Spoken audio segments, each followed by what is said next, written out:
سورہ فاتحہ کے بعد جب سورت شروع کرتے ہیں اور سورت ختم کرتے ہیں تو رکوع میں تاخیر سے جو صحیح حدیث سے ہمیں پتہ چلتا ہے، جو نبی کا معمول رہا ہے، وہ یہ کہ سورت ختم کرتے ہی آپ نے رکوع کیا ہے. تو اسی وجہ سے فقہا نے کہا ہے کہ اگر سورت ختم کرنے کے بعد آپ رکوع میں تاخیر کریں گے تو سجدہ سہو لازم ہو جائے گا. یہ کثیر صحیح حدیث سے یہ اصول نکالا ہے فقہا نے. جبکہ صلاۃ التسبیح اس کے اپوزٹ ہے. اس میں کیا ہوتا ہے کہ آپ تلاوت ختم کرنے کے بعد تسبیحات پڑھنا شروع کر دیتے ہیں اور رکوع میں تاخیر لازم آ رہی ہوتی ہے. تو صحیح احادیث سے جو بات، بے غبار روایات اور کثرت روایات سے جو بات ثابت ہو رہی ہے وہ یہ ہوتی ہے کہ سورت ختم کرتے ہی رکوع کرنا واجب ہے. تو اس میں کیا ہو رہا ہے کہ رکوع کرنا واجب نہیں ہے.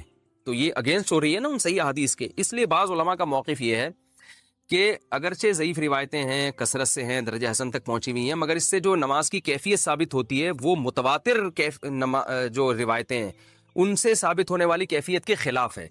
تو جو قوی ترین چیز ہے اس کو لیا جائے اور اس کے جو اپوزٹ اس کے جا رہی ہے اس کو ترک کر دیا جائے. اس بیس پر مفتی رشید احمد صاحب رحمہ اللہ تعالیٰ کی رائے تھی. حالانکہ انہوں نے کئی سال صلاۃ التسبیح پابندی سے پڑھی ہے، مگر جب ان کا رجحان اس طرف ہوا، یہ تحقیق کی طرف ان کا دماغ گیا، تو انہوں نے صلاۃ التسبیح چھوڑ دی. مگر منع نہیں کرتے تھے دوسروں کو، اس لیے کہ جمہور بہرحال اس کے قائل ہیں. تو میں بھی کسی کو منع نہیں کرتا، جو ہے وہ جمہور اس کے قائل ہیں، اور فقہ حنفی میں بھی فتویٰ اسی پر ہے کہ صلاۃ التسبیح پڑھنی چاہیے. تو لیکن بعض علماء بہرحال اس طرف گئے. اور پھر میں نے بعد میں علامہ ابن تیمیہ رحمہ اللہ تعالیٰ کی تحقیق پڑھی، انہوں نے بھی یہ بات لکھی ہے کہ لم یثبت مثلہ بمثلہ، کہ جس قسم کی نماز ان روایتوں سے ثابت ہو رہی ہے صلاۃ التسبیح والی، تو اس جیسی نماز جو صحیح روایتوں کے بالکل اگینسٹ جا رہی ہے اس کے لیے بہت مضبوط دلیل ہونی چاہیے. تو یعنی اتنی کمزور دلیل سے وہ ثابت اس کو نہیں کیا جا سکتا، کیونکہ یہ صحیح روایتوں کے اگینسٹ جا رہی ہے. یعنی جو مفتی رشید احمد صاحب کہا کرتے تھے، تو ابن تیمیہ رحمہ اللہ کی رائے بھی میں نے دیکھی کہ وہ بھی بالکل اس کے مطابق ہے. لیکن بہرحال جمہور اس کے قائل ہیں. علامہ ناصر الدین البانی رحمہ اللہ تعالیٰ وہ صلاۃ التسبیح کے قائل ہیں، اور انہوں نے اس مسئلے میں عبداللہ ابن مبارک رحمہ اللہ کی تقلید کی ہے، اور بالکل واضح لفظوں میں تقلید کی ہے. ان کی تحقیق جو میں نے پڑھی تو انہوں نے بتایا کہ اگرچہ ضعیف روایتیں، لیکن عبداللہ ابن مبارک رحمہ اللہ تعالی جیسا محدث، وہ کہتے ہیں جب وہ پڑھا کرتے تھے تو پھر ہم اس کو سنتی سمجھتے ہیں. تو یعنی کیونکہ عبداللہ ابن مبارک بہت بڑے محدث تھے، فقیہ بھی تھے، تو انہوں نے کہا کہ عبداللہ ابن مبارک نے چونکہ اس نماز کو افضل سنت قرار دیا ہے، ثابت قرار دیا ہے، تو اتنے بڑے محدث کی رائے کو میں فالو کر رہا ہوں. تو انہوں نے اس تقلید کا لفظ تو ذکر نہیں کیا، لیکن انہی کی تقلید میں، تقلید اسی کو کہتے ہیں کہ آپ کسی پر اعتماد کر کے، کہ بھئی جب اتنا بڑا آدمی ایک چیز پہ فتویٰ دے رہا ہے تو میں بھی اس پر اعتماد کرتا ہوں. تو اگر کوئی تقلید کے طریقے پر اگر کوئی عبداللہ بن مبارک کو فالو کرے یا کسی دوسرے مجتہد کو، پھر تو ٹھیک ہے. لیکن اگر تحقیق کی دنیا میں جاتے ہیں تو پھر میرا رجحان اسی طرف ہے، کیونکہ امام حنیفہ سے صراحتاً اس بارے میں کچھ منقول نہیں ہے، امام مالک سے بھی صراحتاً اس بارے میں کچھ منقول نہیں ہے، یہ حضرات اس بارے میں خاموش ہیں. تو اگر ان سے منقول ہوتا تو بھی ہم کہتے کہ یہ اتنے بڑے لوگ ہیں، یقیناً ان کے سامنے کوئی مضبوط دلیل ہوگی، یا یہ اس حدیث کو یقیناً صحیح سمجھتے ہوں گے. کیونکہ مجتہد کا کسی حدیث پہ فتویٰ دے دینا یہ اس کی علامت ہے کہ اس کی نظر میں یہ حدیث بالکل صحیح ہے. تو وہ اگر یہ فیصلہ کر دیتے یہ حدیث صحیح ہے، تو پھر کیونکہ حدیث کا صحیح اور ضعیف کہنا بھی تو محققین کا کام ہے نا، یہ فیصلہ عام آدمی کے لیے آسان نہیں ہے. تو اس بیس پر میرا اپنا جو ذاتی رجحان ہے وہ یہی ہے کہ صلاۃ التسبیح کوئی پڑھ رہا ہے تو ٹھیک ہے، جمہور کے قول پر عمل کرے، دونوں طرف دلائل ہیں. لیکن میرا جو رجحان ہے کہ جب صحیح احادیث سے جو نمازیں ثابت ہیں وہ اتنی کثرت سے ہیں، جو بالکل بے غبار روایات ہیں، اور ان میں اتنا ثواب ہے، تو بھائی جو کمزور چیز ہے اگر بہت وقت بچ جائے تو اس کی طرف آئیں اور صحیح حدیث کو فالو کریں، تو میرا خیال ہے زیادہ اچھا ہے. لیکن بہرحال کوئی صلاۃ التسبیح پڑھتا ہے تو بدعت نہیں کہہ سکتے، کیونکہ بڑے بڑے علماء کا اس میں اختلاف ہے، اور جب اتنے بڑے فقہاء اور علماء کا اختلاف ہوتا ہے تو اس کی بیس پر کسی عمل کو بدعت بہرحال ہم نہیں کہہ سکتے، جبکہ روایتیں اس طرف موجود بھی ہیں.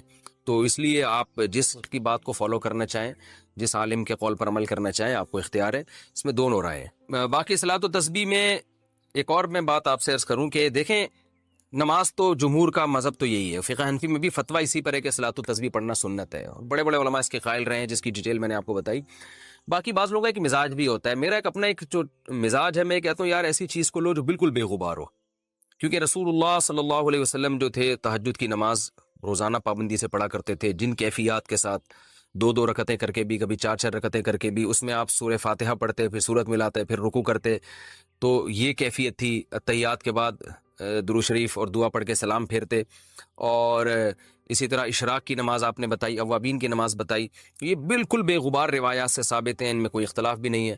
تو بعض کا مزاج بھی ہوتا ہے، میرا مزاج یہ کہ بھائی ایسی چیز کو لے لو جو بالکل بے غبار ہو، لیکن بعض لوگ کہتے ہیں کہ بھائی اس میں چونکہ تسبیح کا عمل بہت زیادہ ہو رہا ہے اور بڑی لمبی نماز ہوتی ہے اور تسبیح سے ایک طرف دماغ لگتا ہے، اس بیس پہ کہتے ہیں کہ یہ پڑھنی چاہیے، تو اس میں ایک ذوق کا بھی اپنا دخل ہوتا ہے۔ تو دونوں رائے ہیں، آپ جس رائے کو چاہے فالو۔ اللہ نے ہمیں حکم دیا سید الانبیاء سے جب تک محبت نہیں ہوگی تو میں اپنی محبت کو بھی تسلیم نہیں کروں گا۔ اے اللہ تو ہمیں بتا ہم نبی صلی اللہ علیہ وسلم سے تیرے حبیب سے محبت کے لیے ہم کیا کریں؟ اللہ نے ہمیں بتایا درود شریف کی کثرت کیا کرو، تو ہم درود شریف کی کثرت کے قائل ہیں۔ ہم نبی سے پوچھتے ہیں کہ آپ اللہ کے سفیر ہیں، یا رسول اللہ ہم آپ پہ درود کیسے پڑھیں؟ ہمارے نبی نے وہ بھی ہمیں بتا دیا، فرمایا جب دور ہو تو اللہم صلی علی محمد یہ والے درود پڑھا کرو، فرشتے مجھ تک پہنچا دیں گے، اور جب میری قبر پہ آگے پڑھا کرو تو الصلاۃ والسلام علیک یا رسول اللہ، میں ڈائریکٹ تمہارے درود کو سن لیتا ہوں۔ تو ہمارے پاس اس بارے میں بھی ہدایات کیا ہیں؟ واضح ہدایات ہیں۔ اور درود پڑھنے سے عقیدہ توحید مضبوط ہوتا ہے۔ کیوں؟ درود اصل میں دعا ہے اللہ سے، کس کے لیے؟ پیغمبر کے لیے۔ اس میں اور عقیدہ بنتا ہے کہ بھائی پیغمبر بھی اللہ کی رحمت کے محتاج ہیں، تبھی تو ہمیں کہا جا رہا ہے پیغمبر کے لیے دعائیں مانگو۔ ہاں ہماری دعا کے محتاج نہیں ہے، اللہ نے تو ویسے بھی پیغمبر پہ رحم کرنا ہے، لیکن ہم انگلی کٹا کے اپنا نام شہیدوں میں لکھوا لیتے ہیں۔ تو ہمیں اللہ نے اپنے حبیب سے محبت کے اظہار کا یہ موقع دے دیا۔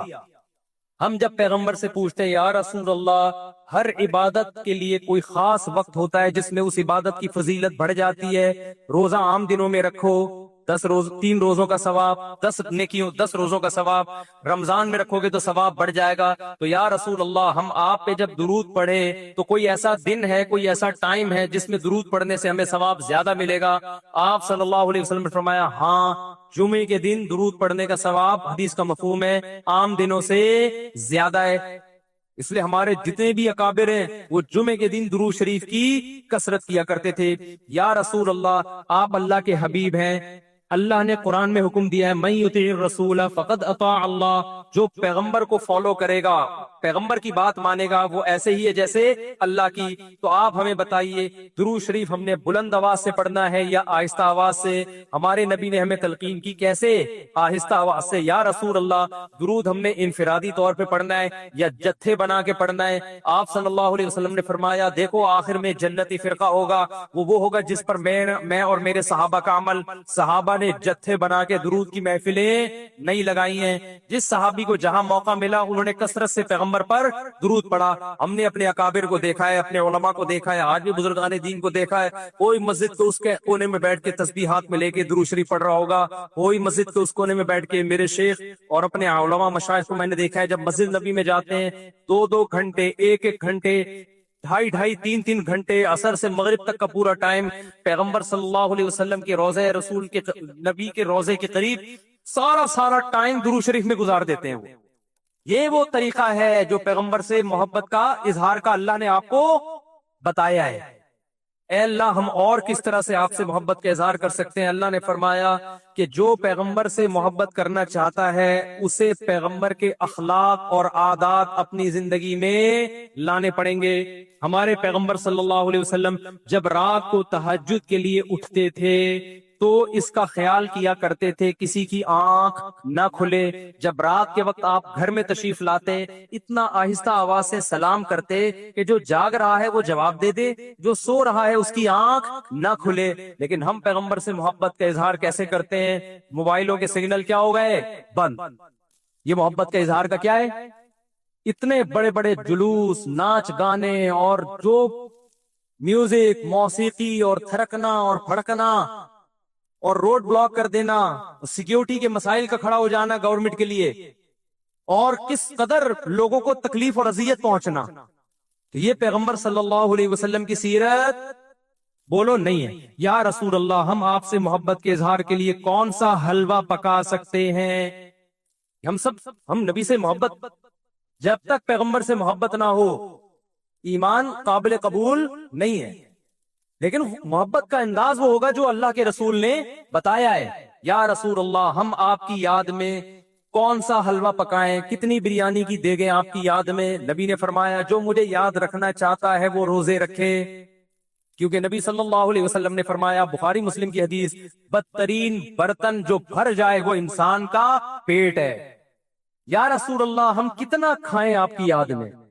نبی نے فرمایا میری یاد میں مجھے خوش کرنا چاہتے ہو, اللہ کو خوش کرنا چاہتے ہو تو کھانا نہیں بلکہ کھانا چھوڑنا پڑے گا, ناغے کرنے پڑیں گے, روزے رکھنے پڑیں گے.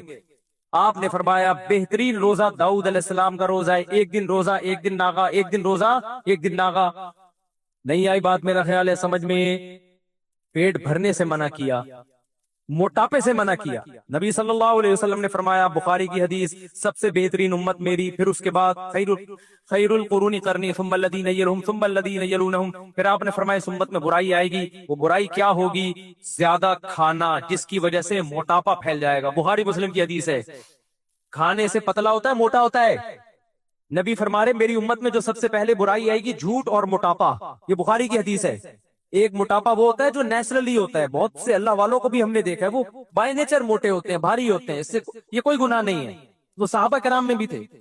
یہاں اس موٹاپے کی برائی بیان ہو رہی ہے جو حلوے مانڈے کھانے کی وجہ سے ہو. چاہے 11ویں شریف کے نام پہ کھاؤ, چاہے 12ویں شریف کے نام پہ نہ کھاؤ, جب کھاؤ گے اس سے خدا خوش نہیں ہوگا. کھانے سے پرہیز کرو گے تو خدا کیا ہوگا؟ خوش ہوگا. آپ کہتے ہو ہم کھلاتے ہیں, کھاتے بھی تو, اور جن کو کھلا رہے ہو وہ کون سا وہ لوگ ہیں جن کو 2 وقت کا کھانا نہیں ملا؟ وہ 6 محفلوں کے کھانے 11ویں چھوڑ کے آئے ہوئے ہوتے ہیں آپ کے پاس.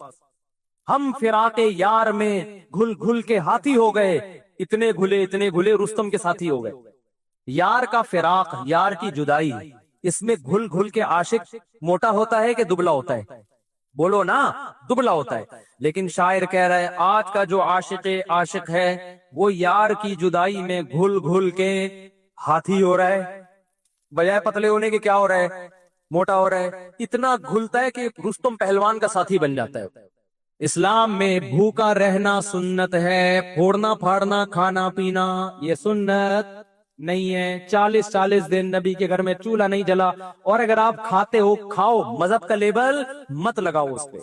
کھانے پر پابندی نہیں ہے, مذہب کا لیبل تو مت لگاؤ نا کہ بہت ثواب کا. میں بھی جاتا ہوں, نہاری کھاتا ہوں الحمدللہ, پھوڑتا ہوں, لیکن یہ نہیں کہتا سنت پہ عمل کر رہا ہوں میں, یہ نہیں کہتا میں. دل چاہ رہا تھا کھا لیا ہم نے, مدذل لا لیا, جو سامنے آیا کھا لیا. سنت کا لیبل نہیں. سنت جب ہے جب روزہ رکھوں گا, جیسے نہیں کھاؤں گا یار آج فاقہ کرو, پھر بتاؤں گا ولاگ بناؤں گا, دیکھو آج میں فاقے سے ہوں. سنت ہے یہ. پھوڑنے پھاڑنے کے بھی ولاگ ہم بناتے ہیں بس نہاری کے فضائل سنانے کے لیے, کتنی مزے کی. سنت سمجھ کے نہیں پھوڑتے آپ. آج ہماری سوسائٹی کھانے کو مذہب سمجھنا شروع کر دیا ہے. مذہب نہیں ہے کھانا, فاقے مذہب ہے, بھوکا رہنا مذہب ہے. وقت بہت ہو گیا ہے, کہنے کے لیے بھی بہت کچھ ہے, لیکن کیا کریں. میرا مقصد کسی کا مذاق اڑانا نہیں ہے. ایک آخری بات کر کے اپنے بیان کو ختم کرتا ہوں. کل کوئی میرے سامنے کلپ آیا, اس کلپ میں کسی نے یہ کہا کہ غوث اعظم چاند پہ پہنچے تھے. واللہ عالم کسی کے پاس رپورٹ آئی ہوگی. اچھا, بہت سے لوگوں نے الٹا سیدھا لکھا ہوا تھا, برا بلا کہا ہوا تھا. کیا وہ کہہ رہا تھا کہ امریکہ تو بعد میں چاند پہ گیا ہے, غوث اعظم پہلے چلے گئے تھے. اچھا, نیچے سب ملے جلے کمنٹس آ رہے تھے نا. ایک نے بڑا اچھا کمنٹ کیا, اس نے کہا اگر کوئی غیر مسلم بھائی یہ کلپ دیکھ رہے ہیں تو خدا را اسلام کو برا نہ سمجھے, یہ جھوٹی خبر ہے. سمجھ رہے ہیں نا؟ یعنی اس بندے کو یہ خیال ہوا کہ یار یہ ہمارے آپس کے مسئلے ہیں, چاند پہ گئے تھے نہیں گئے تھے یہ رپورٹیں ہم کرتے رہیں گے, لیکن غیر مسلم جب یہ مذہبی اسکالر سے یہ بات سنے گا تو وہ کہے گا کہ یار یہ ہے اسلام. یہ اس پہ فخر کر رہے ہیں کہ انگریز ایک تو جا نہیں رہے چاند پہ, جانا تو ہم کو چاہیے تھا نا. کیا خیال ہے؟ ایک تو جا نہیں رہے ہیں, اوپر سے عذر لنگ بدتر از لنگ, عذر ایسا پیش کر رہے ہیں کہ ہم تو پہلے جا چکے ہیں. تو اس نے یہ لکھا کہ غیر مسلم کو کہا کہ کوئی غیر مسلم بھائی یہ دیکھ رہے ہو تو یہ اوریجنل اسلام نہیں ہے. یہ بڑا اچھا کمنٹس کیا, مجھے اس سے بڑا سبق ملا. میں نے کہا یار ہم ربیع الاول میں محرم میں جو کچھ بھی کریں یار, آپ دل کھول کے حلوے بھی کھائیں, مانڈے بھی, اور ناچیں بھی, اور گائیں بھی, اور جو بھی کرنا ہے کرو. غیر مسلم کو بس یہ بتا دو یہ اوریجنل اسلام نہیں, تاکہ وہ بدگمان نہ ہو. جب غیر مسلم محرم میں ہمیں ماتم کرتا ہوا دیکھے گا, خون بہاتا ہوا, وہ اس اسلام کی طرف مائل ہوگا؟ بولو نا. اس میں اٹریکشن, نماز کو دیکھ کے مائل ہوتا ہے, روزے کو دیکھ کے مائل ہوتا ہے, حج کو دیکھ کے مائل ہوتا ہے, لیکن محرم میں جو ہم خون بہا رہے ہیں، اپنا ہی خون بہا رہے ہیں، اس عمل کو دیکھ کے غیر مسلم ہماری طرف مائل نہیں ہو. جو کچھ ربیع الاول میں ہم کر رہے ہیں، اس عمل کو دیکھ کے غیر مسلم اسلام کی طرف مائل نہیں ہوگا. تو آپ سب کچھ کرو، لیکن ہندوؤں کو، سکھوں کو بتا دو کہ یہ سچی مچی کا اسلام نہیں ہے. سچی مچی والا اسلام وہ ہے جس میں رمضان کے روزے ہیں، جس میں پیر جمعرات کا روزہ ہے. مسلمان صبح اٹھتا ہے، سحری کے وقت میں کھاتا ہے اللہ کے لیے، سارا دن بھوکا پیاسا رہتا ہے. شام کو جب افطاری پہ دسترخوان پہ بھوک پیاس کے بعد کھانا رکھا ہوتا ہے اور اس کے منہ میں جب پہلا نوالا جاتا ہے تو پھر یہ دعا پڑتا ہے، ذهب الظما، پیاس چلی گئی، وابتلت العروق، رگیں تر ہو گئی، وثبت الاجر انشاءاللہ، اور جس خدا کے لیے ہم نے بھوک پیاس برداشت کی ہے اس خدا نے ہمارے نام اعمال میں روزے کا اجر لکھ دیا ہے. غیر مسلم اس اسلام کو دیکھ کے متاثر ہوگا جس میں آپ ماں باپ کے قدموں میں جنت تلاش کر رہے ہوگے. غیر مسلم اس اسلام کو دیکھ کے متاثر ہوگا جس میں گرل فرینڈ کا، بھنگی اور چماروں والے رشتوں کا کوئی تصور نہیں ہے، جس میں عورت سے وفائے بیوی بنا کے گھر لے کر آؤ، اس کو، اس کی اولاد کے کفیل بن جاؤ. یہ ہے وہ پیارا اسلام جو کس نے دیا ہے؟ جو اللہ نے ہمیں دیا ہے، جس کو دیکھ کر لاکھوں کروڑوں غیر مسلم مسلمان ہوئے ہیں. اور جو اسلام کا رخ آج پیش کیا جا رہا ہے، دھرنے اور روڈ بلاک اور یہ سب، یہ والا اسلام کبھی بھی غیر مسلم اس کی طرف مائل نہیں ہوگا. تو جیسے اس نے غوث اعظم کی کوئی غیر مستند کرامت بیان کر دی نا، چاند پہ پہنچنے والی، جس کا کوئی ثبوت نہیں ہے، تو نیچے کسی نے کمنٹس کر دیے، کوئی غیر مسلم بھائی، اس نے کیا الفاظ تھے، غیر مسلم بھائی کو میں یہ بتاتا چلوں یہ سچی مچی والا اسلام نہیں ہے.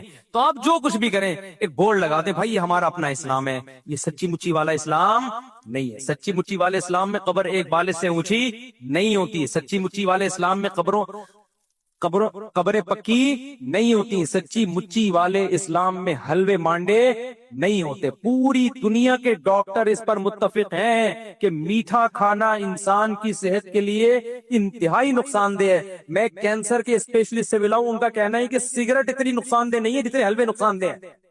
نہیں ہے میرا خیال بات سمجھ. سگریٹ سے زیادہ نقصان دہ کیا چیز ہے؟ حلوے. کیونکہ سگریٹ سے وزن نہیں بڑھتا، میٹھے سے وزن بڑھتا ہے، اور وزن بڑھنے سے بلڈ پریشر بھی ہے، شوگر بھی ہے، کینسر بھی ہے، بیسیوں بیماریاں ہیں. سگریٹ سے صرف کینسر ہے. یہ ڈاکٹر کی رپورٹ پیش کر رہا ہوں، ہوائی فائرنگ نہیں ہے. اس پہ ریسرچ پیپر بھی دکھا سکتا ہوں آپ کو. تو اسلام اس چیز کو کیسے پروموٹ کرے گا جس میں 30 پہ بھی کھانا ہے، 40 پہ بھی کھانا ہے، 11 پہ بھی کھانا ہے، 13 پہ بھی کھانا ہے، اور جناب ربیع الاول پہ بھی کھانا ہے، 10 محرم کو حلیم کی دیگ ہے، ہر تھوڑے دن بعد کوئی نہ کوئی کھانے کا پروگرام چل رہا ہوتا. اسلام میں صرف ایک کھانا ہے، 2 کھانے خاندانی. ایک بقرعید کا کھانا، اس میں بھی میٹھا نہیں ہے، اس میں کیا ہے؟ گوشت. ایک عید الفطر کا کھانا، اس میں میٹھا ہے لیکن بہت تھوڑا، کھجور کے چند دانے. اور ایک ولیمے کا کھانا ہے جو شادی کے بعد ہوتا ہے، جو بعض لوگوں کو 4 دفعہ نصیب ہوتا ہے. اس میں بھی گوشت ہے، میٹھا نہیں ہے.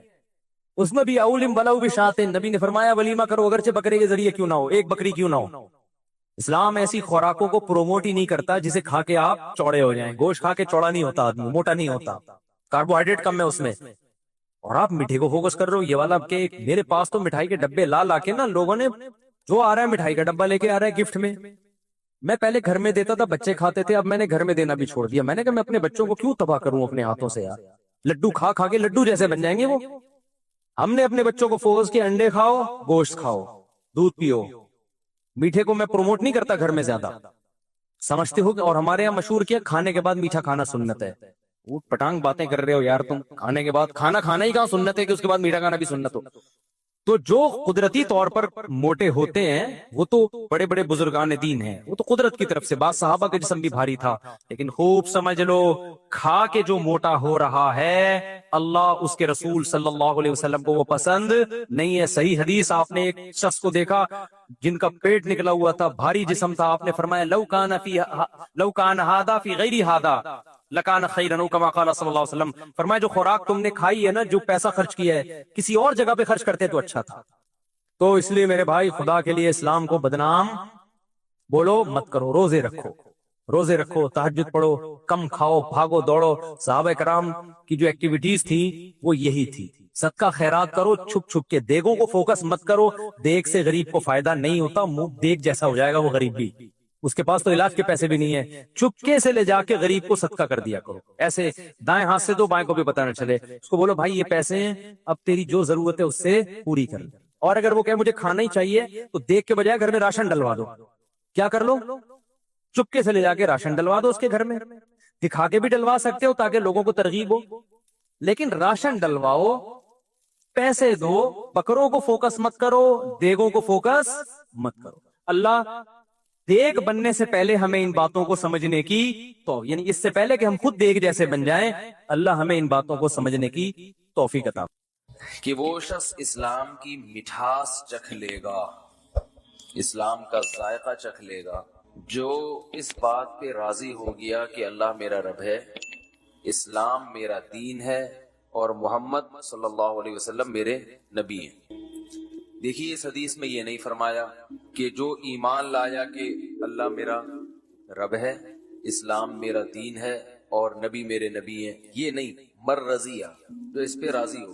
ایمان الگ چیز ہے، راضی ہونا الگ چیز۔ دوسرا وہ راضی ہونا کسے کہتے ہیں وہ میں بھی آگے بتاتا ہوں انشاءاللہ، لیکن اللہ میرا رب ہے، اس سے پہلے حدیث میں آتا ہے کہ ذاق طعم الایمان، وہ ایمان کا ذائقہ چکھ لے گا۔ اسے پتہ چلتا ہے ایمان کا ایک ٹیسٹ بھی ہے، کیا خیال ہے بھائی، ایمان کا ایک ذائقہ بھی ہے، اور یہ ذائقہ چکھنا یہ کنایا ہوتا ہے مزے سے، ایمان کی مٹھاس محسوس، یعنی اس میں اشارہ ہے کہ وہ ذائقہ مزیدار ہے، وہ کڑوا ذائقہ بولو بھائی نہیں، تو اس سے پتہ چلتا ہے ایمان تو بڑے مزے کی چیز ہے بھائی، اسلام بڑے مزے کی چیز ہے۔ آپ کہہ سکتے ہیں بڑے مزے کی چیز ہوتی تو سارے کیوں نہیں کر رہے ہوتے بھائی، بھائی اسلام اتنے مزے کی چیز ہوتی تو ساری دنیا پھر اسلام کو فالو کرتی نا، کیا ہو گیا بھائی، صحیح کہہ رہا ہوں، حدیث میں آ رہا ہے وہ ایمان کا ذائقہ چکھ لے گا، اسے مزہ آ جائے گا، اور جو یہ کام کر لے، تو اس سے صاف پتہ چلتا ہے کہ ایمان لذیذ چیز ہے، مزیدار چیز ہے، میٹھی چیز ہے، اسے چکھنے کا اپنا مزہ ہے۔ تو اگر اتنی مزیدار چیز ہے تو ہم دیکھتے ہیں دہلی اور سہیل نہاری پر تو بڑا رش ہوتا ہے، کیونکہ چٹپٹی نہاری ہے نا، لیمو نچوڑ کے لوگ کھا رہے ہیں، بریانی کے ہوٹلوں پہ رش ملے گا آپ کو، پائے کے ہوٹل پہ ایسا لگے گا فری بٹ رہا ہے، سینما گھروں کے باہر رش ملے گا، فجر کی نماز میں پبلک مارکیٹ سے شارٹ، تو مزہ تو فجر میں اللہ کہہ رہے ہیں کہ اسلام میں ہے، تو اسلام میں فجر بھی ہے نا، اس میں پبلک مارکیٹ سے شارٹ، جو پکے نمازی وہ بھی 4-5 آ کے کھڑے ہوئے ہوتے ہیں، ان میں بھی آدھے وہ ہوں گے جن کو آفس جانا ہوگا، اس لیے اٹھ گئے، انہوں نے کہا چلو نماز ہی پڑھ لیں۔ خیر ہماری مسجد میں اللہ کا شکر ہے فجر میں کافی لوگ ہوتے ہیں، 2 صفیں ہوتی ہیں، 3 بھی ہوتی ہیں، لیکن جتنے محلے میں لوگ رہتے ہیں اتنی تو نہیں ہوتی نا، اس حساب سے تو بہت کم ہے، جتنے جمعے میں اتنے کیوں نہیں ہیں۔ تو بھائی سوال پیدا ہوتا ہے، میں بار بار سوال کو اس لیے دماغوں میں اتارتا ہوں کہ جب سوال اچھی طرح سمجھ میں آئے تو پھر جواب کا بھی مزہ ہے، پھر سوال ہی سمجھ میں نہ آئے تو پھر جواب میں مزہ نہیں آتا، اور اکثر و بیشتر سوال سمجھانا مشکل ہوتا ہے، جواب سمجھانا آسان ہوتا ہے۔ تو سوال یہ پیدا ہوتا ہے کہ اسلام میں، ایمان میں اگر مٹھاس ہے تو زیادہ لوگ داڑھی والے ہونے چاہیے، داڑھی کٹانے والے مارکیٹ سے شارٹ ہونے چاہیے، کیا کہتے ہیں، داڑھی جو لوگ کاٹتے ہیں ان سے پوچھو، کہتے ہیں کٹانے کا جو مزہ ہے وہ رکھنے کا نہیں ہے۔ جب صبح ہم پھاوڑا چلاتے ہیں، وہ جو ریزر ہے نا، ہمارے حضرت اس کو پھاوڑا کہتے تھے، جب ہم صبح اپنے چہرے پہ پھاوڑا چلاتے ہیں، شیشے میں دیکھتے ہیں 2-4 کریموں سے مالش ہوتی ہے، ریگ مال کی غذائی ہوتی ہے، ہٹو بچوں بھائی ایسے ہینڈسم لگ رہے ہوتے ہیں، جب سوٹ میں پھر دیکھتے ہیں اپنے آپ کو، اور کسی مولوی کی تصویر دیکھتے ہیں، لگ رہا ہوتا ہے پرانے زمانے کا پرانا انسان، جس کے زمانے کی ٹرینیں بند ہو چکی ہیں، اس کے زمانے کے سائنسدان مر چکے ہیں، ان سائنسدان کے نظریات باطل ہو چکے ہیں، وہ ایسا پرانے زمانے کا پرانا آدمی لگ رہا ہوتا ہے، یہ بالکل ماشاءاللہ نیٹ کلین فٹ فاٹ ایک معاشرے کے حساب سے چلنے والا انسان۔ تو اگر اسلام میں لذت ہوتی تو زیادہ تر لوگ داڑیاں کٹاتے یا رکھتے؟ اسلام میں اگر لذت ہوتی تو پردہ کرنے والی عورتیں زیادہ ہوتی، ان کو مزہ آتا، اور پردہ نہ کرنے والی عورتیں مارکیٹ میں شارٹ ہوتی۔ ہم دیکھ رہے پردہ کرنے والی تھوڑی سی رہ گئی ہے، نہ کرنے والی بہت زیادہ۔ تو اسی پہ ایک حکم آپ لے کے چلے جائیں، سچ بول کے مال بیچنے والے زیادہ ہوتے، جھوٹ بول کے بیچنے والے کم ہوتے. لیکن معاملہ کیونکہ جھوٹ میں جو مزہ ہے وہ سچ میں بالکل. ٹوپی کراؤ کسی کو، سب مزہ آتا ہے انسان کو. 5 روپے کی چیز 5,000 میں بیچ دی بیوقوف بنا کے، اس کا اپنا ہی مزہ ہے بھائی. کیا خیال ہے؟ 2 آدمی بیٹھے تھے، انہوں نے کسی سے سوال کیا کہ یار وہ کھانا بتاؤ جس کھانے میں سب سے زیادہ مزہ آتا ہو انسان کو. کون سا کھانا ایسا ہے، کون سا مسالہ ایسا ہے کہ جب کھانے میں ڈالا جائے تو کھانے کا مزہ 2 بالا ہو جائے، بڑا ٹیسٹ پیدا ہو جائے اس کھانے میں. تو جواب دینے والا بڑا ذہین تھا. وہ اگر یوں کہتا کہ چاٹ مسالہ ڈالو تو بھئی چاٹ مسالہ ہر ایک کو پسند نہیں ہوتا. وہ کہتا تکا مسالہ ڈال دو، فلانا مسالہ ڈال دو، یا فلاں چٹنی ڈال دو، ٹومیٹو کیچپ ڈال دو. تو ہر چیز ہر ایک کو مزہ نہیں کرتی. تو جواب دینے والا بڑا ذہین تھا. اس نے کہا یار کوئی بھی کھانا ہو اس میں غیبت ڈال دو. یعنی کھانا ہو 2 آدمی کھا رہے ہیں اور کسی تیسرے کی غیبت کر رہے ہو. جب آپ غیبت کرتے ہوئے کھانا کھاتے ہیں تو مجلس کا مزہ 2 بالا ہو جاتا ہے. جب مزہ 2 بالا ہوگا تو کھانے میں بھی مزہ خود بخود آ جائے گا. غیبت کرتے ہوئے کھاؤ نا کھانا، بڑا مزہ آنا شروع ہوتا ہے کھانے میں، دل لگتا ہے پھر ایسا چبا چبا کے کھاتا ہے. اور اس کی ایک سائنٹیفک وجہ بھی ہے. وہ وجہ یہ ہے کہ نبی صلی اللہ علیہ وسلم نے فرمایا، اور قرآن میں بھی ہے کہ غیبت کرنا ایسے ہے جیسے مردہ بھائی کا گوشت کھانا. تو وہ دال میں بھی گوشت کا ٹیسٹ آ جاتا ہے. کھچڑی بھی کھا رہے ہو نا، جب تیسرے کی غیبت کرو گے تو ٹیسٹ کس کا آئے گا؟ گوشت کا. اور وہ بھی انسانی گوشت. ہم نے الحمدللہ کھایا تو نہیں لیکن سنا ہے کہ بڑا مزے کا ہوتا ہے. چائنیز کہتے ہیں، ان کے ہاں کھا لیتے ہیں بعض دفعہ. تو شکر ہے چائنیز کو انگلش نہیں آتی نہ اردو آتی ہے. وجہ اس میں حکمت کیا ہے بس یہ پھر کسی اور وقت بتائیں گے. تو انسانی گوشت اس میں کیا ہو جاتا ہے؟ شام.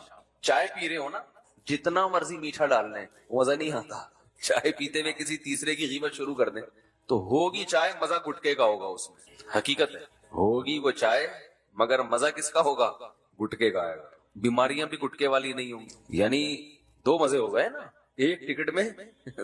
پیسے چائے کے لگ رہے ہیں، ٹکٹ چائے کا ہے، اور مزہ چائے کا بھی اور گٹکے کا بھی. شرط کیا ہے کہ غیبت شروع کر دیں. تو بھائی مزہ تو غیبت کرنے میں ہے.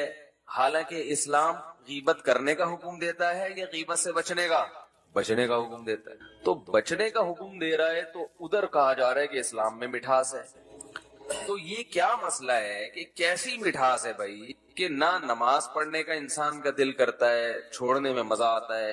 بد نظری کرنے میں مزہ ہے یا نظر جھکانے میں؟ اگر نظر جھکانے میں لذت ہوتی ہے بھائی تو ساری دنیا انٹیوں کو دیکھ دیکھ کے نظریں جھکا رہی ہوتی. اور یہ جتنے ایڈورٹائز ہیں جو ٹیلی ویژن میں آ رہے ہیں یہ انٹیوں کو لانے کے بجائے مولویوں کو لا رہے ہوتے. پیپسی کولا پگڑی پہن کے نا ایک مولانا صاحب پیپسی پی رہے ہوتے. لوگ بڑے انسپائر ہوتے کہ ہمیں بھی پیپسی پینی پڑے گی کہ دیکھو اتنا اچھا لگتا ہے انسان. 4 مہینے جن کے تبلیغ میں لگے ہوتے ہیں نا، کمپنیاں ان کو ہائر کرتی ہیں. یار آپ کے چہرے پہ بڑا نور ہے، آپ ذرا ایک بائک پہ بیٹھ کے اپنی تصویر کھنچوائیں 1 to 5 مارکیٹ میں چلے گی. ایسا کیا وہ دیکھے گا ہی نہیں کوئی اس کو؟ ایسا ہی ہے نا. کیا مولانا صاحب بیٹھے ہوئے یار، کیا دم کروانا ہے ہم نے؟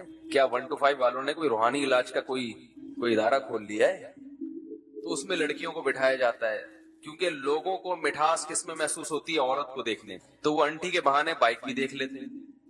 شیمپو کی بوتل پہ جو تصویر ہوتی ہے اس پہ پہلے نظر پڑتی ہے، شیمپو پہ بولو بھائی بعد میں. تو جتنے سائن بورڈ لگے ہیں، یہ فحش تصاویر لگانے کا مقصد ہوتا ہے کہ ویسے کون سائن بورڈ کو دیکھے گا؟ پورے ملک میں سائن بورڈ ہیں تو پہلے کسی اور کو دیکھے، اس بہانے اس مولٹی فوم کو بھی دیکھ لے، اس بہانے اس شیمپو کی بوتل کو بھی دیکھ لے، اس بائک کو بھی دیکھ لے، کار کو بھی دیکھ لے.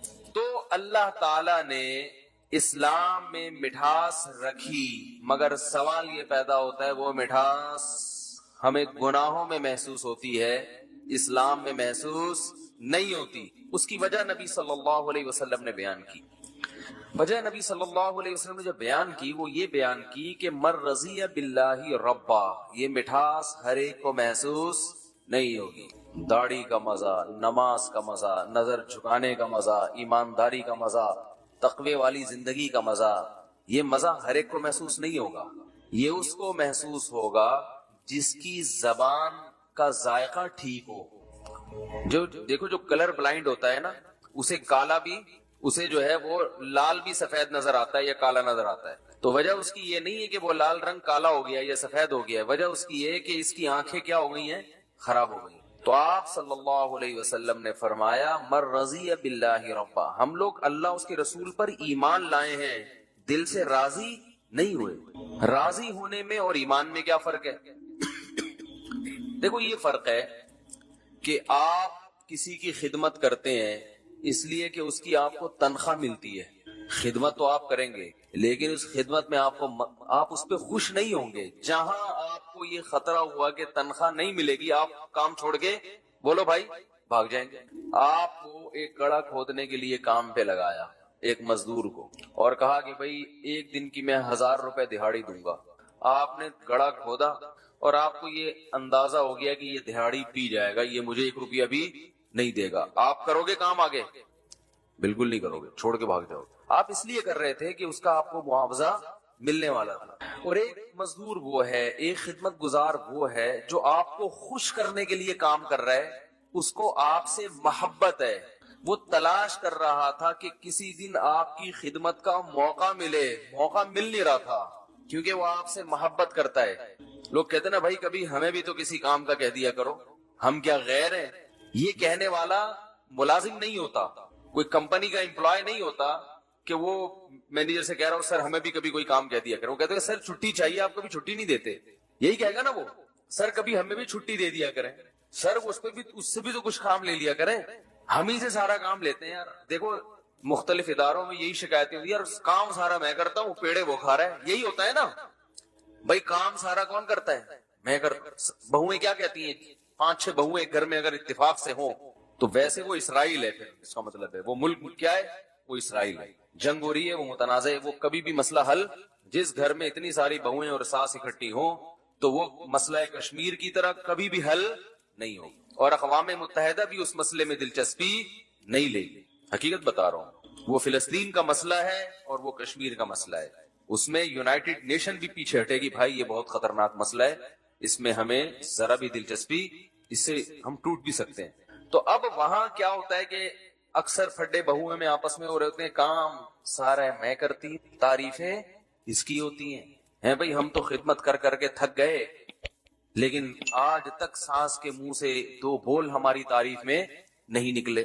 تو وجہ کیا ہے کہ یہاں خدمت کا معاوضہ چاہیے، یہ محبت میں نہیں ہو رہی خدمت، کہ بہو کو ساس سے چونکہ بے پناہ عشق اور محبت ہے، وہ اس پہ راضی ہے کہ یہ میری ساس بن گئی، میں تو عرصے سے کوشش میں تھی کہ یہ میری ساس بنے، اس کی کوشش میں تو ہوتی ہے کہ ان کا بیٹا میرا میاں بنے، لیکن اس کی اماں میری ساس بنے، اس کی کوشش نہیں ہوتی۔ سمجھ میں آ رہی ہے بات؟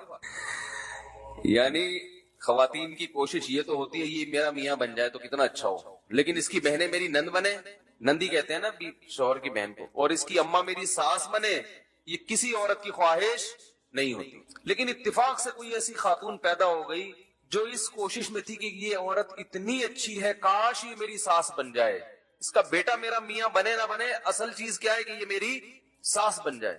اتنی محبت، فرض کرو، فرض کرنے میں کوئی گورنمنٹ کی طرف سے پابندی تو نہیں ہے نا، اس پہ کوئی ٹیکس تھوڑی لگتا ہے، خوش تو ہو سکتا ہے نا انسان۔ لوگ کہتے ہیں ایسی عجیب سی مثالیں دے رہے ہیں جو مارکیٹ میں ہے ہی نہیں، تو اس لیے دے رہا ہوں کہ چلو یار حقیقت میں نہیں ہے، فرض کر کے خوش ہو جاؤ، کیا خیال ہے؟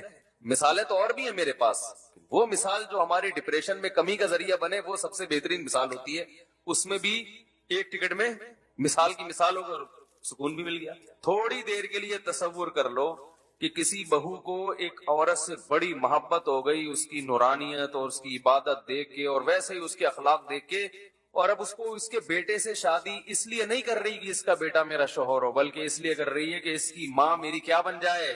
ساس بن جائے۔ میری ماں کا انتقال ہو گیا ہے تو میں ماں لیس زندگی گزار رہی ہوں، مجھے ایک اپنی ماں جیسی ماں چاہیے، اور مجھے اس عورت میں اپنی ماں کی ممتا اتفاق سے نظر آتی ہے۔ صحیح ہے نا؟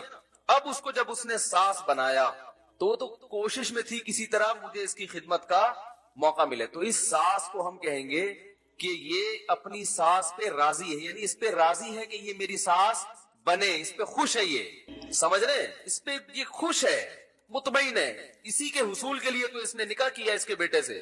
اب چونکہ ہوتا ایسا نہیں ہے، ساس بہو کے جھگڑے کیوں ہوتے ہیں؟ عورت کو ساس گریبی میں ملی ہوتی ہے، شادی اس نے کی تھی اس کے بیٹے سے کہ یہ والا میاں ملے گا گریبی میں، بھائی جب وہ بھی تو کسی کا بیٹا ہے نا، وہ عیدی سینٹر میں تھوڑی دریافت ہوا تھا، وہ ہے بھائی یہ سب چیزیں تو شادی سے پہلے سوچنی چاہیے تھی نا، میں غلط کہہ رہا ہوں؟ خاتون کہتی ہے کیسی سانس مل گئی مجھے, کیا مل گئی؟ تو بھائی جب آپ کسی سے نکاح کرو گی تو وہ کوئی عیدی سینٹر میں تھوڑی پیدا ہوا ہے کہ اس کا کوئی ابا نہ ہو, اس کی اما نہ ہو. تو جب وہ ہے تو اس کی بہنیں بھی ہیں, اس کی ماں بھی ہے, اس کا باپ بھی ہے, وہ تو سارے سب وہ تمام تر ٹینشنوں کے ساتھ ملا ہے.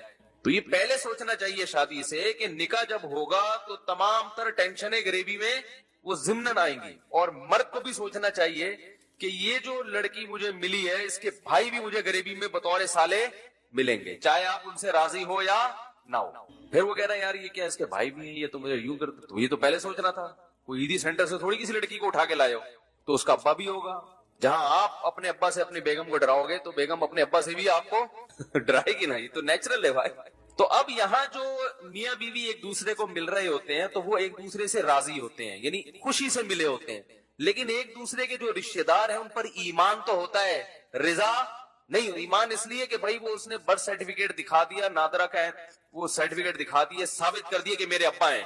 تو عورت نے بھی مان لیا جو تمہارے ابا ہیں اور یہ تمہاری اما ہیں, تو میں ایمان لائی, یقین کر لیتی ہوں کہ یہ میری ساس ہیں اور یہ میرے سسر ہیں, یہ میری نندے ہیں. بھائی میرے پاس انکار کا کوئی آپشن نہیں ہے, مجبوری ہے, ایمان لے آتی ہوں. تو یہ ایمان ہے, رضا نہیں ہے. ہم بھی جو اللہ پہ ایمان لائے ہیں ایمان تو ہے مگر رضا نہیں ہے. اللہ نے اپنی قدرت کے دلائل اتنے رکھ دیے کہ اللہ پر ایمان لانا پڑتا ہے. بھائی یہ کائنات خود سے بن نہیں سکتی, کسی نے بنایا ہے. محمد صلی اللہ علیہ وسلم کی تعلیمات بتاتی ہیں کہ آپ جھوٹے نبی نہیں ہو سکتے, سچے نبی ہیں. تو ہم سب ایمان لے آئے, لائے تو ہیں مگر ایسا لگتا ہے ہم اس ایمان پہ مطمئن نہیں ہے. مجبوری ہے, جہنم میں جانا ہے, جل جائیں گے. اگر ایک جمعے کی بھی چھوڑ دی تو یار ایسا نہ ہو قبر کا عذاب صحیح سچی مچی کا نکلے اور پھر چترول لگ رہے ہو وہاں پہ, ٹھیک ہے نا. ماں باپ کو اگر ہم نے جمع کرا دیا علوم میں تو مسئلہ نہ کھڑا ہو جائے, کوئی بددعا نہ لگ جائے. تو یہ سارے ڈرونے خواب اور مختلف قسم کی چیزیں ہمیں دھکا لگا کے, جیسے پرانی گاڑی ہوتی ہے نا چلنے چاہتی نہیں ہے, دھکے لگا لگا کے اس کو چلایا جا رہا ہوتا ہے. تو اس گاڑی کو چلنے میں مزہ آئے گا ہے بھائی, اور وہ ڈرائیور جو بیٹھا ہے اس کو مزہ آئے گا. گاڑی تو چلے گی مگر اس میں لذت نہیں ہوگی. تو مر رضی باللہ ربن کا مطلب ہے اللہ مجھے بڑی خوشی ہے کہ تو میرا رب ہے, بڑی خوشی ہے کہ میں تیرا غلام ہوں. رب کا مطلب میں غلام, تو میرا پالنے والا, تو میرا آقا. اے اللہ میں خوش ہوں, اس پہ مطمئن ہوں. ہم تو تلاش میں تھے ہمیں کوئی رب ملے, ہم تو تلاش میں تھے ہمیں کوئی راستہ ملے, راستہ ہی نہیں مل رہا تھا. اب مل گیا تو خوشی, بھائی اب تو چلیں گے اس راستے پہ. ایک آدمی اندھیروں میں بھٹک رہا ہو, اسے راستہ نہ مل رہا ہو, بیچارہ کبھی ادھر کبھی ادھر کبھی ادھر کبھی ادھر, خودکشی کے خیالات آنے لگے, اور کوئی شخص آ کے اسے بتائے کہ تمہیں جدھر جانا ہے منزل تمہاری اس طرف ہے اور اس پہ راستہ تمہارا یہ روڈ ہے جو اس طرف لے کے جائے گا تمہیں. تو آپ ایک دم, اور پھر وہ دلائل سے ثابت بھی کر دے, لائٹ مار مار کے دکھائے, دیکھو آگے خود حکومت نے لکھا ہوا ہے سائن بورڈ پہ کہ خانے وال جانے والا راستہ یہ ہے, یہ روڈ ادھر سے مڑے گی, یوں مڑے گی, اتنے کلومیٹر کا فاصلہ رہ گیا ہے. اب آپ کو اس راستے پہ چلنے میں مزہ آنا شروع ہو جائے گا. ہمیں اسلام چونکہ فری میں مل گیا والدین سے, اس لیے ہمیں اسلام کی قدر ہے نہیں. دنیا بھٹک رہی ہے رب کی تلاش میں, دنیا اسی سوال کا جواب تلاش کر رہی ہے کہ کسی نے ہمیں پیدا کیا بھی ہے کہ نہیں کیا. اسی بحث میں وقت کو برباد کر رہے ہیں. پھر جن کو اس کا جواب ملا کسی نے پیدا کیا ہے تو ان کو یہی نہیں پتا کہ وہ ایک ہے یا ایک سے زیادہ. کوئی پتھر کی بنی ہوئی مورتیوں کو, بھائی اس کو مزہ آ رہا ہے تبھی تو پتھر کے سامنے جھک رہا ہے. وہ اس سے پتا چلتا ہے کہ اللہ کی تلاش اور اللہ کے سامنے جھکنا یہ انسان کی نیچر ہے, اس میں انسان کو لذت محسوس ہوتی ہے. تبھی تو لوگوں کو صحیح خدا نہیں ملتا تو پتھروں سے بنے ہوئے خداؤں کو خود سے بنا کر ان کے سامنے جھکنا شروع کرتے. دنیا میں ہر دور میں کسی نہ کسی عنوان سے پیدا کرنے والے کی عبادت ہوتی رہی ہے. کسی نے پیغمبروں کو معبود بنا لیا, کسی نے پتھروں کو بنا لیا, کسی نے بندروں کو بنا لیا, کسی نے سورج کو بنا لیا. تو یہ سارے بھٹک رہے ہیں کہ ہمیں کوئی ایسا رب چاہیے جس کے سامنے ہم جھکیں, جس کی ہم عبادت کریں. یہ انسان کی نیچر ہے. اگر یہ نیچر نہ ہوتی تو دنیا میں اگر صدیوں سے آپ دیکھیں نا انسان, تو عبادت نہ کرنے والے زیادہ ہوتے, کرنے والے کم. جبکہ دنیا میں ہمیشہ سے عبادت کرنے والے زیادہ ہیں, چاہے وہ بتوں کی کرتے ہوں, چاہے وہ مزاروں پہ سجدے کرتے ہوں, لیکن عبادت کرنے والے ہیں. یہ فطرت ہے انسان کی. تو محمد صلی اللہ علیہ وسلم نے اس انسانیت پہ یہ احسان کیا کہ انہیں صحیح خدا کا پتہ بتا دیا, صحیح رب کا ایڈریس بتا دیا یہ ہے اور دلائل سے ثابت بھی کر دیا. تو بھائی جس کو صحیح رب مل جائے اس کو تو پھر یہ ٹینشن تو اس کی ختم ہو گئی کہ رب ہے یا نہیں ہے, کون سا صحیح ہے کون سا غلط ہے. اس کو تو راستہ مل گیا نا. اب اسے تو اس کو منانے میں مزہ آئے گا یا ٹینشن ہوگی؟ مزہ آئے گا بھائی اس کو. کہتے ہم تو تلاش میں تھے. صحیح رب ملنے کے بعد تو پہلے حدیث کے الفاظ کیا, مر رضیا, راضی ہو, خوش ہو. یہ نہ ہو کہ یار پتہ نہیں کیوں پیدا ہو گئے مسلمان گھروں میں, انگریز پیدا ہوتے تو کتنا مزے کی زندگی تھی. دیکھو ایک عجیب بات ہے, یہ جو خوش ہوتے ہیں نا شرابیں پی کے اور ناچ گانے کر کے اور یہ جو اوٹ پٹانگ حرکتیں مارکیٹ میں چل رہی ہیں, اس کی مثال ایسے ہے جیسے کوئی آدمی اندھیروں میں بھٹک رہا ہو, ٹینشن سے پاگل ہو رہا ہو نا, اب ٹینشن میں آ کے وہ چرس پینا شروع کر دے. اکثر ٹینشن والے لوگ چرس پیتے ہیں نا. ہائے ہائے ہائے, کاش یہ مثالیں سمجھ میں آ جائیں آپ لوگوں. میں تو سوچ رہا ہوں اپنی مثالوں کا نا مسالوں کی طرح ایک ڈبہ بنا کے مارکیٹ میں ایک کمپنی بنا کے مارکیٹ میں پھینکوں, کیونکہ ان مثالوں میں مسالوں سے زیادہ لذت ہے. مجھے مثال دینے میں اتنا مزہ آتا ہے, پتہ نہیں آپ لوگ کو سننے میں آ رہا ہے کہ نہیں آ رہا. دیکھو ایک مثال سے بعض دفعہ بات ایسی واضح ہو جاتی ہے کہ اس کا خصم کے پاس جواب نہیں ہوتا, کیونکہ پروپیگنڈے کا دور ہے نا. اتنا پروپیگنڈا کیا ہے, اتنا پروپیگنڈا کیا ہے آج مغربی دنیا نے, لبرل لوگوں نے, کہ اسلام کو سمجھنا مشکل بنا دیا ان کم بختوں نے. کہتے ہیں گورا انجوائے کر رہا ہے, یہ مولوی پتہ نہیں کیسے ٹینشن ڈپریشن. ارے مولوی ٹینشن میں ہوتے تو ڈپریشن کی گولیاں مولوی کھا رہے ہوتے ہیں بھائی. زیادہ تر لبرل لوگ ڈپریشن کی گولیاں کھاتے ہیں. ابھی کسی نے بتایا واللہ عالم کہ آغا خان ہاسپٹل کی رپورٹ ہے کہ 78% لوگ ڈپریشن میں ہے پاکستان میں. اب پتہ نہیں صحیح ہے نہیں ہے واللہ ہے بھی کہ نہیں, بلکہ کسی معتبر آدمی نے بتایا 78% لوگ. مجھے کسی نے کہا کہ وہاں بھی ایسا ہی ہے مغربی دنیا میں 78% لوگ. تو میں نے کہا ہمارے ہاں 78% ہیں, ان کے یہاں بھی 78%, لیکن ہمارے ہاں کوالٹی وائز تھوڑا لو لیول کوالٹی کی نفسیاتی ہیں. ان کے اگر 78% ہیں تو کوالٹی کے لحاظ سے صحیح ہے نا, کیونکہ رپورٹ میں یہ تو آیا, کوانٹٹی تو دیکھی گئی ہے, کوالٹی پر رپورٹ پیش. ہمارے تھوڑے تھوڑے, ان کے تھوڑے زیادہ سے ہو گئے. تو اگر یہ ڈپریشن کا مسئلہ یہ عیش و عشرت کی وجہ سے اس میں لذت ہوتی, تو لذت میں زندگی گزارنے والا ڈپریشن میں تھوڑی جاتا ہے.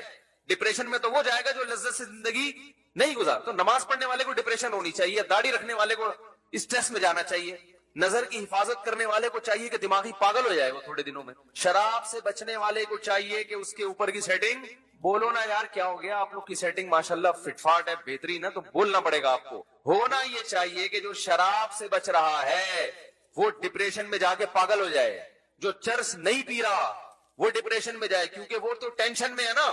شراب پینے والا لذت میں ہے, زنا کرنے والا مزے میں ہے, ماں باپ کو اولڈ ہوم میں جمع کرانے والا لذت میں اور لائف کو انجوائے کر رہا ہے, گٹکے کھانے والا لذت میں ہے. اور آج کی ایک رپورٹ آئی ہے, ایک اور چیز آئی ہے مارکیٹ میں, ماوا. مجھے پتہ ہی نہیں تھا, ہم گٹکے کو برا والا کہہ رہے ہیں بلا وجہ. ماوا پرانا ہو گیا. اچھا, اور یہ مین پوری کیا چیز ہے, ماوا کی کوئی ڈگری کوئی ہے, بہن بھائی ہیں تو کھا رہے ہیں شیشہ پی رہے ہیں, تو بھائی یہ تو خوش ہونے چاہیے.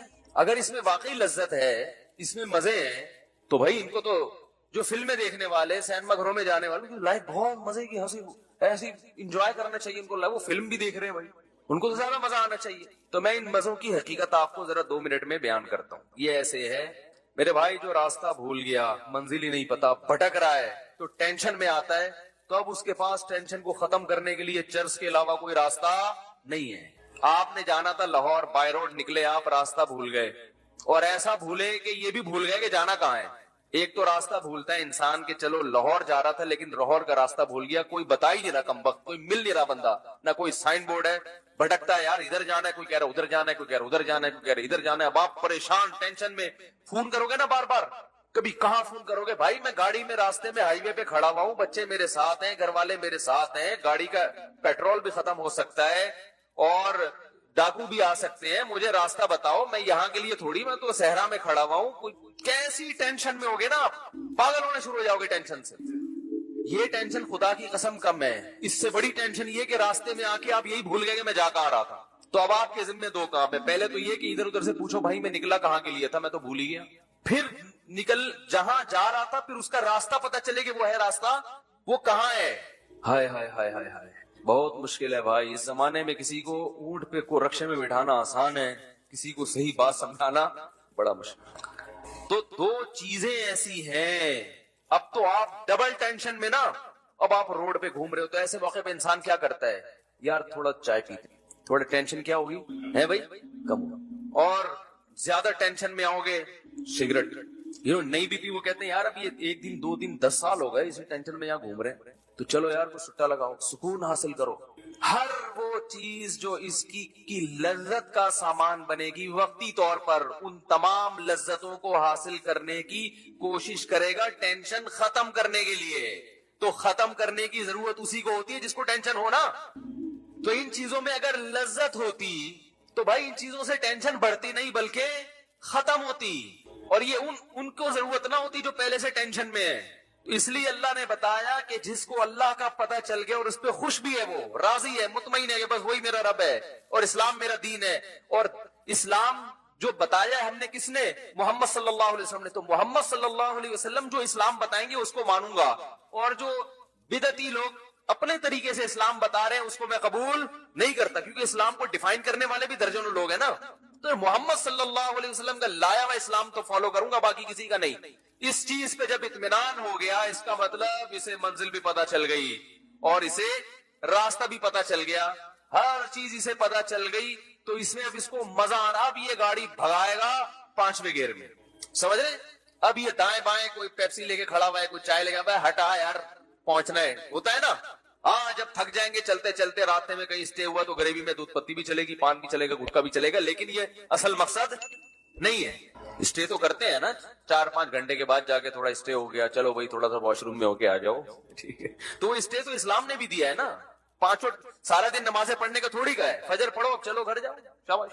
تھوڑی کہ بیٹھے رہو ظہر تک. حج زندگی میں ایک دفعہ کیا بس ختم ہے, کافی, ایک دفعہ بہت ہے. کرنا ہے تو غریبی ہے, نہیں تو زندگی میں ایک دفعہ کافی. زکات ایک دفعہ ہے, قربانی فطرہ ایک دفعہ. یہ تھی کہ ہر روزانہ بڑی بڑی رقمیں صدقہ نکال کے خود روڈ پہ آ گئے. تو اللہ تعالیٰ نے خود انٹرٹینمنٹ کا درمیان میں بریکیں رکھی ہوئی ہیں. فجر پڑھنے آتے ہو, امام صاحب کہتے ہیں بریک کے بعد دوبارہ ظہر میں ملیں گے انشاءاللہ. کتنی لمبی بریک ہے دیکھو, حالانکہ بریک کم ہوتی ہے, پروگرام زیادہ ہوتا ہے نا, لیکن یہاں پروگرام تھوڑا ہے, بریکیں کیا خیال ہے بھائی, اتنی لمبی بریک کے بعد اللہ کہتے ہیں دوبارہ ملیں گے. تو وہ 5 ٹائم نماز پڑھنا مشکل ہو رہا ہے, نماز 5 ٹائم پڑھنا, وہ بریکیں جو ہے نا اتنی لمبی لمبی بریکیں, وہ بریکوں کو اصل بنا لیا اس نے. یہ ایسے ہی ہے جیسے ٹی وی میں کوئی پروگرام آ رہا ہو, کوئی ڈرامہ آ رہا ہو, اس میں ڈرامہ تھوڑا رہ گیا اور بریکیں زیادہ. ہر 2 منٹ کے بعد کہتے ہیں بریک کے بعد ملتے ہیں, تو انسان کہے گا بھائی اس ڈرامے کا نام بریک رکھو, بریک. یہ ڈرامہ نہیں ہے, اصل ڈرامہ ہے, اصل تو بریکیں ہے, ایڈورٹائزمنٹ ہے, اس میں تھوڑے تھوڑے ڈرامہ ڈالا ہوا ہے. جیسے دودھ میں آج کل پانی میں تھوڑا سا دودھ ڈال کے بیچ دیا جاتا ہے نا, پانی میں تھوڑا سا کیا دودھ کا تڑکا لگا دیتے ہیں آج کہ بھائی چلو سفید ہو گیا تو پیو, کیلشیم سے بھرپور, وائٹامن سے. تو اب کیا ہوگا کہ جب آپ کو پتا چل گیا کہ بھائی جانا کہاں ہے اور راستہ کون سا ہے, تو آپ چونکہ وہاں خوشی خوشی جا رہے ہیں, کوئی پھانسی کے پھندے پہ لٹکنے کے لیے تھوڑی جا رہے ہیں. پھر آپ کی اسپیڈ کیا ہو جائے گی, پھر آپ ممکن ہے چائے بھی پی لو راستے میں, تھوڑا کہیں اتر کے تھوڑا سا گھوم پھر بھی لیے, لیکن وہ آپ کا مقصد نہیں ہوگا. اصل جو فکر ہوگی آپ کی منزل. اور تو جب آپ کو منزل کا پتا ہو اور آپ کو راستے کا بھی پتا ہو, تو پھر اس راستے پہ چلنے میں جیسے جیسے منزل قریب آئے گی آپ کی ٹینشن بڑھنے کے بجائے کم ہوتی چلی جائے. تو آپ صلی اللہ علیہ وسلم نے فرمایا ذاق طعم الایمان من رضی باللہ ربا, رب پہ راضی ہو جاؤ. اے اللہ, راضی ہونے کے 2 مطلب, ایک تو خوش ہو, دوسرا یہ کہ اپنے آپ کو حوالے کر دے کہ اب میں آپ پہ راضی ہوں, مجھے کسی اور کی ضرورت نہیں ہے. بس نہ معاشرے سے پوچھوں گا کیا کرنا ہے بھائی, نہ باپ سے پوچھوں گا, نہ ماں سے پوچھوں گا, نہ باس سے پوچھوں گا. لائف سٹائل میرا وہ ہوگا جو اللہ بتائے گا. جہاں اللہ نے کہا والدین کی مانو وہاں مانوں گا, جہاں اللہ نے کہا نہیں مانو وہاں والدین بھی دوسرے نمبر پہ. جہاں اللہ نے کہا باس کی مانو وہاں مانوں گا, جہاں اللہ نے منع کر دیا باس پھر میرا باس نہیں. پہلے اللہ. جس خواہش کو پورا کرنے کی اجازت اللہ نے دے دی اس خواہش کو پورا کروں گا, جس کی اجازت اللہ نے نہیں دی نہیں ہو سکتا. زندگی سے ہم تو کنفیوز ہوتے ہیں نا, اس سے ٹینشن ہوتی ہے کہ یہ کر کے دیکھ لو, یہ گناہ بھی کر کے دیکھ لو, بعد میں توبہ کر لیں گے, ٹرائی کرنے میں کیا جا رہا ہے. زندگی پھر نہ ادھر کے نہ گناہوں میں ایک وقتی لذت ہے, وہ بھی پوری طرح حاصل نہیں ہوگی کیونکہ ڈر لگا رہے گا. اور حقیقت میں تو گناہ میں ٹینشن ہے نا, وہ وقتی لذت کے بعد تو ٹینشن ہے, کیونکہ منزل آپ کو پتا بھی یہ راستہ ہے کہ ادھر جا ہی نہیں رہا, تو وہ تو جیسے جیسے وقت ختم ہوگا, عمر بڑھتی چلی جائے گی, آپ کی ٹینشن میں اضافہ ہوتا چلا جائے گا. ہمارے ایک دوست نے واقعہ سنایا, کینیڈا سے امریکہ جا رہے تھے, راستہ بھول گئے, تو کینیڈا میں -40 تک آپ کو پتا ہے کہ ٹیمپریچر جاتا ہے, اور وہاں -40 -30 جب یہ ٹیمپریچر ہو, گاڑیوں میں ہیٹر چلتا ہے, اگر وہ ہیٹر بند ہو جائے اور پولیس نہ پہنچے تو آپ کی موت ہے یقینی, کہ اتنے ٹیمپریچر میں کہاں انسان زندہ نہیں رہ سکتا.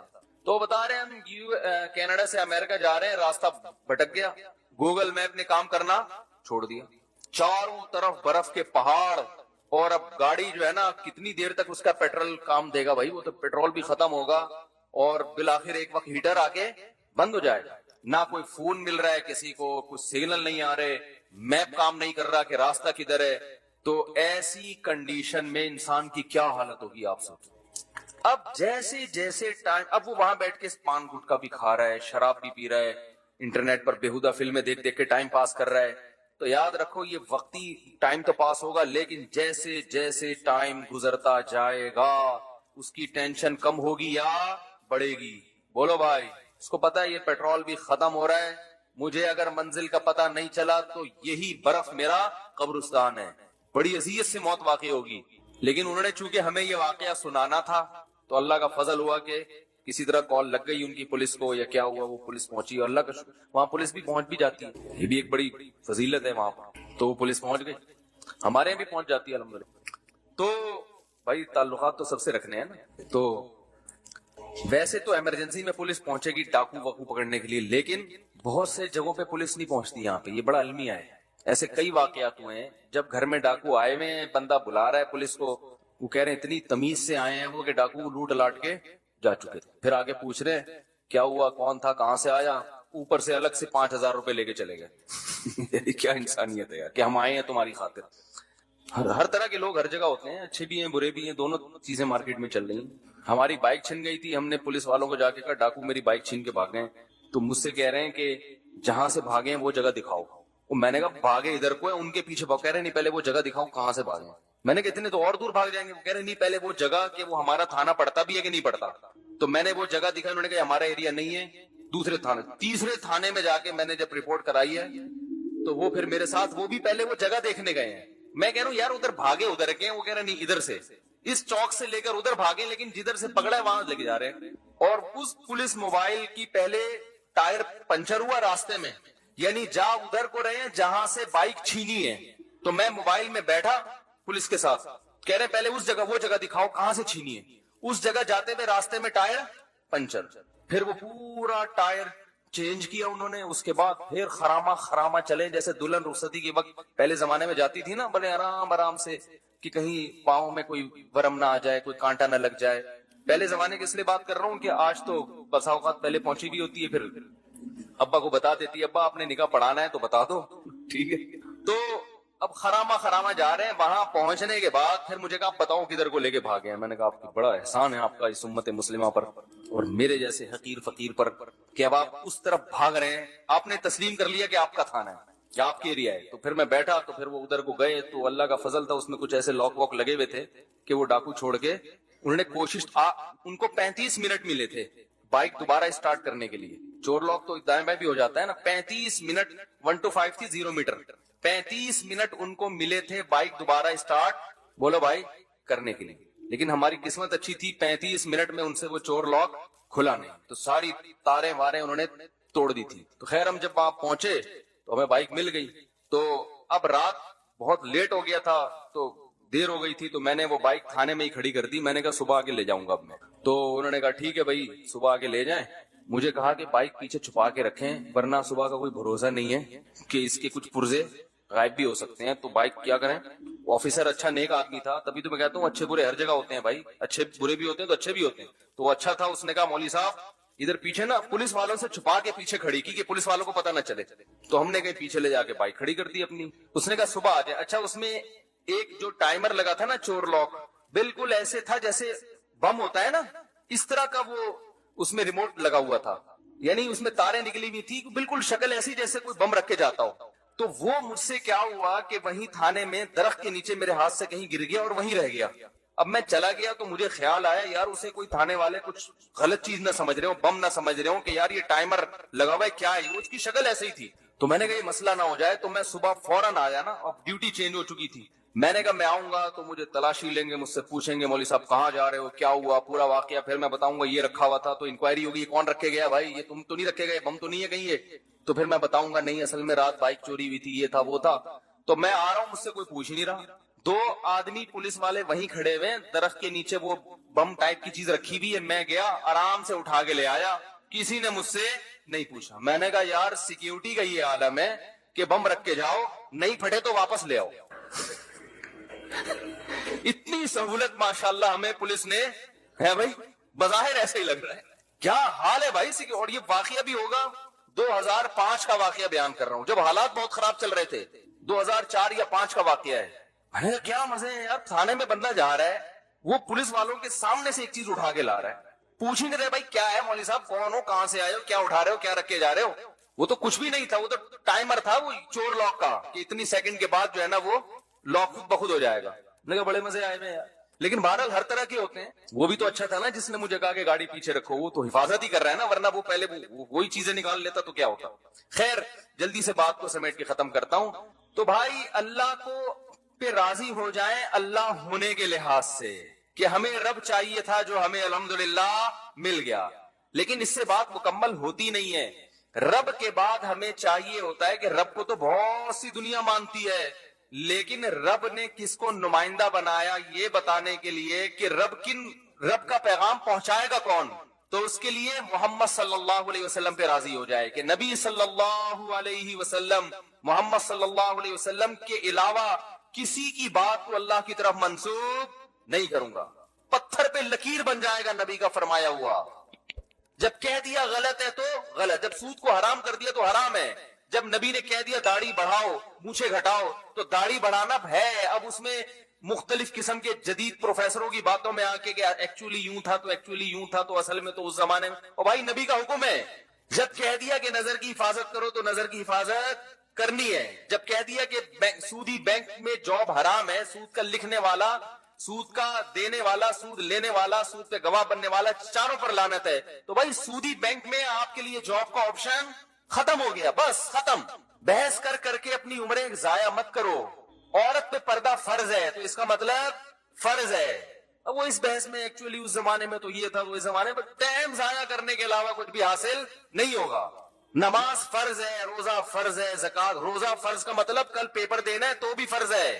جناب پروفیسر غامدی صاحب نے جو یہ ٹیکنیکل پوائنٹ نکالا ہے نا کہ اگر صبح پیپر دینا ہے تو روزہ چھوڑ سکتے ہیں, یہ اپنی خود ساختہ شریعت ہے, یہ محمد صلی اللہ علیہ وسلم کا لایا ہوا دین نہیں ہے. فمن شہید منکم الشہر فلیصم, اللہ فرماتے ہیں جس کی زندگی میں رمضان کا مہینہ آئے گا اس پہ لازم ہے کہ وہ روزہ رکھے.